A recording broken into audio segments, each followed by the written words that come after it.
My girlfriend's idea of a surprise was apparently to gut punch me in front of her entire family. I should have known something was up when she insisted on throwing a party at her parents' house with zero warning. It was a crisp Saturday evening, the kind where the air smells faintly of wood smoke and promises warmth inside. I, Ethan Carter, 28, graphic designer and self-proclaimed king of avoiding family drama, walked into the McAllister household expecting nothing more than a casual dinner. Sarah, my girlfriend of 2 years, had been cagey all week, muttering about big plans but dodging my questions like a pro. I figured she was just stressed about work's a lawyer, always juggling cases and clients. So, when she said her parents wanted to host a family party, I didn't think twice. I mean, who says no to free food and her mom's legendary apple pie? The McAllister house was a vision of suburban perfection. White picket fence, manicured lawn, and a porch swing that creaked just enough to feel nostalgic. Inside, the dining room was decked out like a Pinterest board, exploded string lights, mason jars stuffed with flowers, and a table groaning under the weight of enough food to feed a small army. Sarah's parents, Tom and Linda, greeted me with their usual warmth. Tom, a burly retired firefighter, clapped me on the back so hard I nearly choked on my beer. Linda, with her soft voice and sharper than you'd think wit, hugged me and whispered, "You're in for a treat tonight." I assumed she meant the pie. The guest list was small but lively. Sarah's younger brother, Jake, a college sophomore with a knack for bad puns, her Aunt Carol, who never met a glass of Chardonnay she didn't like, and a couple of cousins who kept the conversation loud and chaotic. Sarah flitted around, playing the perfect hostess, her auburn hair catching the light as she laughed and refilled drinks. She looked radiant, but there was an edge to her smile, a tightness I couldn't quite place. I chalked it up to nerves. Hosting her family wasn't exactly a walk in the park. Dinner was a blur of clinking glasses and overlapping stories. I was halfway through a second helping of mashed potatoes when Sarah stood up, tapping her wineglass with a spoon. The room fell silent, all eyes on her. My stomach twisted. This wasn't her usual thanks for coming speech. She looked at me, her green eyes gleaming with something I couldn't read. Excitement? Fear? Both? "Everyone," she began, her voice steady but laced with anticipation. "I have an announcement." She paused, letting the moment stretch, and I swear my heart stopped. Ethan and I were getting married. The room erupted. Tom let out a booming "Well, I'll be damned." Linda clapped her hands, tears already forming. Jake hooped like he'd just won the lottery, and Aunt Carol sloshed her wine as she raised her glass. Me? I sat there, fork frozen midair, my brain short-circuiting. Married? We'd never even discussed it. Not once. 2 years together, and the closest we'd come to talking about the future was debating whether to get a dog or a cat. Sarah turned to me, her smile faltering for a split second as she registered my expression. "Ethan, say something," she urged, her voice softer now, almost pleading. I forced a laugh, the kind that sounds like you're choking on it. Wow, Sarah. That's news." The table laughed, thinking I was joking, but my mind was a hurricane. How do you tell your girlfriend in front of her entire family that you had no idea she was planning your future? Linda swooped in, oblivious to my panic. "Oh, Ethan, we're so thrilled.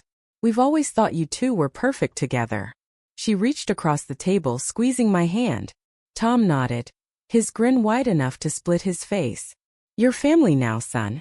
No backing out."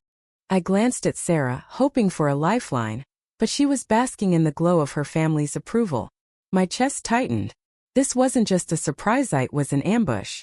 I managed a weak smile, mumbling something about being overwhelmed, and excused myself to the kitchen under the pretense of grabbing more wine. The kitchen was quieter, the hum of the fridge a small mercy. I leaned against the counter, trying to process what just happened. Sarah followed me in, closing the door behind her. "Ethan, are you okay?" she asked, her voice low, her earlier confidence gone. "Okay," I hissed, keeping my voice down.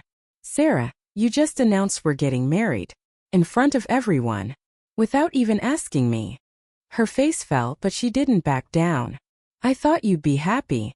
We've been together 2 years, Ethan. I love you. I thought this was what we both wanted." Wanted? I ran a hand through my hair, pacing the small space. "Sarah, we've never talked about this. Not once. You can't just decide our future and spring it on me like it's a birthday cake." Her eyes glistened but her jaw set stubbornly. I didn't decide alone. My parents they've been asking about us, pushing for this. They love you, Ethan. They want us to be a family. I thought you felt the same. Your parents. My voice rose and I caught myself glancing at the door. So this was their idea? And you didn't think to, I don't know, talk to me first? It wasn't just them, she snapped, crossing her arms. I want this too. I thought you were ready, but you're always so distant about the future. I had to do something. Her words stung, mostly because they weren't entirely wrong. I loved Sarah, God, I did. Her laugh, her fierce intelligence, the way she'd steal my hoodies and wear them like they were hers. But marriage? That was a leap I wasn't sure I was ready for. My parents' divorce had left scars. A messy split that taught me commitment could unravel like cheap thread. I'd always told myself I'd be certain before I took that step, and Sarah's announcement felt like a betrayal of that promise to myself. We stood there, the silence heavy, the sounds of the party filtering through the door. I wanted to be angry, to storm out, but the hurt in her eyes held me back. Sarah, I said finally, I love you, but this isn't how you build a life together. You don't blindside someone you love. She nodded, wiping at her eyes.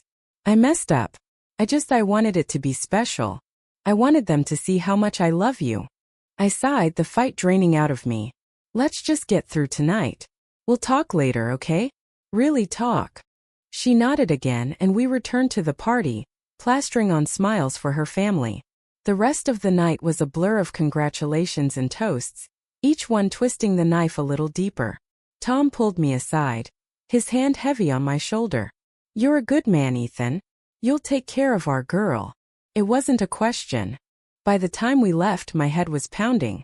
Sarah was quiet on the drive home, her hands twisted in her lap. When we got to our apartment, she broke the silence. Ethan, I'm sorry. I should have talked to you. I got caught up in the moment. I sank onto the couch, rubbing my temples. It's not just the moment, Sarah. It's the fact that you didn't trust me enough to have this conversation first. And now your family thinks we're engaged. How do we even fix this? She sat beside me, close but not touching. We don't have to fix it tonight. But I need to know, do you want a future with me? Because if you don't, I need to know now. Her question hung in the air, raw and vulnerable. I thought about my life without her, the quiet evenings, the empty bed, the absence of her laugh. It terrified me more than the idea of marriage. But I also thought about trust, about how easily it could break when one person decides for both. I want you, I said finally. But I need time. And I need us to make these decisions together. No more surprises. She nodded, tears spilling over. Okay. Together. The next few weeks were a tightrope. We really talked about our fears, our hopes, our pasts. Sarah admitted her parents' expectations had weighed on her, their vision of a perfect family pushing her to act rashly. I confessed my own hesitations, the ghosts of my parents' failed marriage haunting me. Slowly we rebuilt trust piece by piece. Her parents, bless them, didn't let it go easily. Linda called weekly, dropping not-so-subtle hints about wedding venues. Tom sent me a text that read, "Don't let my girl down, son." But Sarah stood up for us, setting boundaries, making it clear we'd move at our own pace. Months later, we found our rhythm again. We weren't engaged, not yet, but we were stronger, more honest. The party, that blindsiding moment, became a story we'd laugh about someday. A reminder that love isn't just grand gestures and family approval. It's trust, communication, and choosing each other every day, even when it's messy. So what do you think? Was Sarah wrong to spring the announcement on Ethan? Or was she just caught up in her family's expectations? Should Ethan have reacted differently? Or was his shock justified? Share your thoughts on trust, love, and the pressures of family. Where does the line between right and wrong lie in moments like these?